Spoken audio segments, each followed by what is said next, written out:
Hi everyone, welcome back to the channel, and today we are going to be reading r/relationship advice, where people from all walks of life show up to Reddit with really interesting and peculiar questions, and the wonderful people of Reddit offer their advice. This post is from Aritasol. I have Asperger's, and sometimes I can't tell if I'm being strange. Is this a weird Christmas gift to give to someone?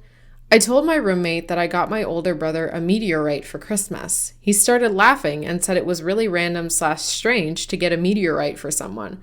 I asked if he thought it was a bad gift, and he said no, but he was still laughing. I thought it was nice. Is it weird? And OP gave an edit. Hey guys, thanks for being kind and supportive. I think the way I wrote my question might have made my roommate sound rude, maybe? My roommate is actually a really nice guy. A lot of people want me to post an update after Christmas about whether my brother likes it, so I'll probably do that. OP, honestly, I think this is a really sweet, considerate, and unique gift. I think that's something really fantastic. So just as an example, OP, I have a friend who's a really talented photographer, and he was asked to go to Burning Man to take photos. While he was there was actually a lightning storm in the middle of the desert. And once the lightning struck and the storm had passed, him and a few other photographers went to go investigate what happened. And there's this really interesting phenomenon when lightning hits sand, and it creates a reaction that basically creates a new type of stone, which is called like fulgurite. And so he came back from Burning Man, and just as a sort of gift, he gave me a piece of this lightning rock that is a bunch of fused sand. And it's like this really interesting, smooth, black, kind of like sharply edged rock that was fused from lightning hitting sand. I think that's one of the coolest gifts anyone has ever given me. And honestly, I think your brother is going to think that this meteorite is super cool. This next post is from Pooh Bear. Mom is missing. My mom went and left without telling anyone last night. I've been calling and texting her this morning and no answer. I have contacted multiple people and they have not seen her. Around 10 p.m., she returned from taking my dad to work. Around 2 a.m., my dad and her briefly spoke on the phone. She said she was going to pick him up from work around 6 a.m. 6 a.m. comes around and she does not show up or answer the phone. It's now 10 and she hasn't answered the phone. She clearly changed out of her bedclothes into something else because they were left on the floor. She took everything with her, like keys, purse, phone, jacket, car, etc. I really do not know what to do. She's bipolar, depressive, and I'm starting to get worried. Our home life isn't the best right now. Dad is taking illegal substances. It is possible she left to go hang out with someone, but she would at the bare minimum tell me she's leaving for a couple hours or days. To not say anything at all is strange and unlike her. I called the police departments and hospitals. She was not involved in any accidents or injury. I'm going to file a missing persons report. What else can I do? Also, everyone in our household is over the age of 21. Whew, so this is a terrifying situation. And OP actually posted an update. She called from the hospital. She was attacked and her phone was stolen, which is a whole other issue. I'm not sure why I was told she wasn't there, but thank you all for commenting. That really helped. And there's a second edit as well. We found her phone. Some beautifully hearted person found it and picked it up when I called. I guess the person who took it couldn't get into it and tossed it. My mom is doing better. She's been discharged from the hospital and is home. She had a busted lip, black eye, and one of her teeth were knocked out. But she is safe and stable. I called and told her therapist everything. She has an emergency therapy appointment tomorrow morning. Thank you to everyone who helped. I really appreciate it. Whew. Wow, OP, this is a really terrifying incident. I'm so sorry this happened to you and your family. I hope your mom gets better soon, but honestly, it sounds like you did everything right. And your mom is really lucky to have a daughter like you. And for anyone who is listening, if you have a loved one who's disappeared and that's very unlike them, do everything that you can to file a missing persons report right away. You've heard it before. The first 48 hours are the most important in a missing persons case, and the sooner that gets on the police's radar, the sooner they can get into action and potentially find important information and evidence that could lead you back to your loved one. This next post is from Throwaway Yay. So how the F do you raise a kid? Not usually the type of thing I use this site for, hence the throwaway, but I'm at an effing loss. So my sister has gone slightly hoop-de-loop-de most likely illegal substances, and decided that her 7-year-old son is a force of evil in her home or something. I was never that close to her, but my dad goes round today to check on things, and her kid is scratched and bruised to hell, eating nothing but stale chips and sleeping on the floor because she's lost it. Obviously, I'm not letting my nephew grow up in the system. I'm not heartless. My dad doesn't have the space, time, money, or mental capacity to be raising a kid either, so it falls to me. I've agreed to take this kid in. I've never even had a dog. What do I do? Obviously food, water, and a room, but beyond that, I've got nothing. I'm a borderline alcoholic with little money who gets arrested like every 7 months for some stupid stuff or the other. How do I make this kid's life not absolutely, completely effed beyond repair? Ooh. And from the looks of it, OP got a lot of really fantastic advice from people, so he's posted an edit here. Edit. Sorry, forgot I even made this post. Can't respond to all of you, but I appreciate all the advice. Seems solid, especially those offering to send me stuff, but it won't be needed. Was saving for something I can't do now. I'll take him on the grandest shopping spree of his years with that. Thanks. Also, seen some valid concerns. Obviously, the drinking and not getting arrested stuff is a given. I exaggerated a bit here looking now. I'm not dependent on it or anything. Quitting should be easy enough, probably for the best anyways. I'm aware I can't do whatever the hell I want anymore. Effing hysterical that I never wanted kids for that exact reason, but what can you do? When life throws you lemons, as they say.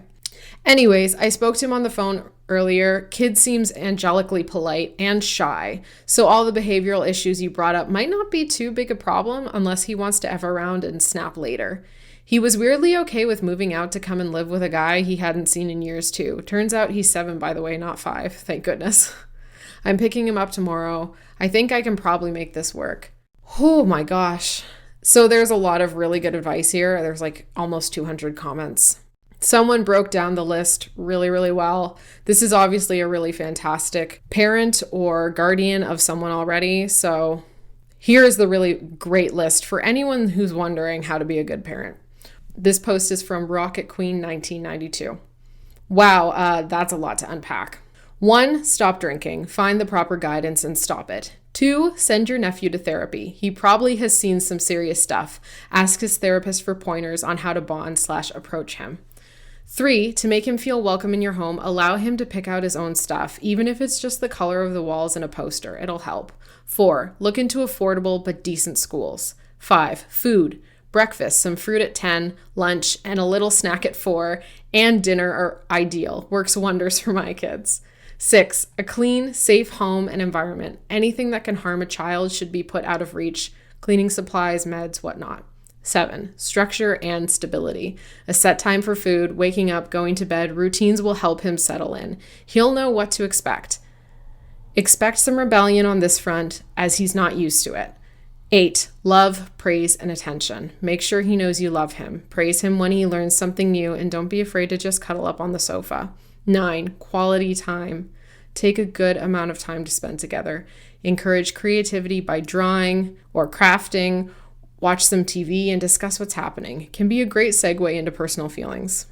All in all, you're a great person for doing this, and it's even better that you're looking for ways to do a great job. If you have questions, feel free to message me. Best of luck.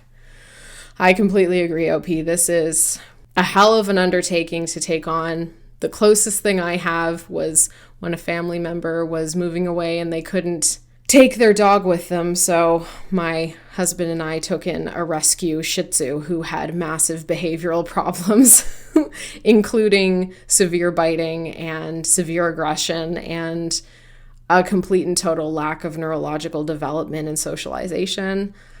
We had that dog for 2 years, and we worked with behavioralists to really offer him a safe place to be able to just be a dog and just enjoy his life the way he deserved to.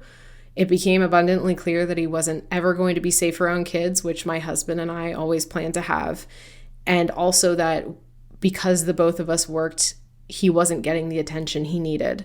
So it was ultimately decided that it was in his best interest to rehome to another family where he wouldn't be a danger to anyone small, or if he lashed out, he wouldn't harm any children, and someone who could give him all the attention that he needs.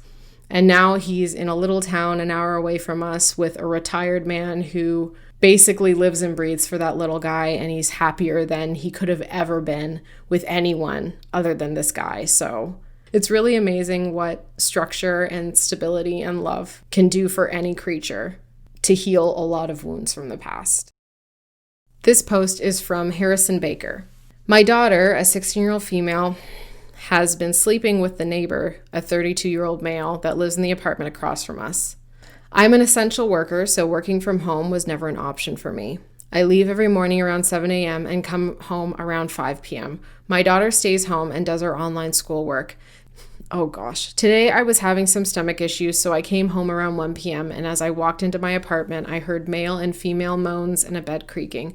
I immediately bolted into my daughter's room and saw my neighbor on top of her. They had a blanket over them, so I was spared from seeing what would have been a much more disgusting and disgraceful scene. When they noticed me, they were scared out of their wits. I grabbed my neighbor by his neck and threw him out of my apartment and slammed the door shut to have the talk of a lifetime with my daughter. She initially was silent and refused to talk, but after a few hours, she answered some of my questions.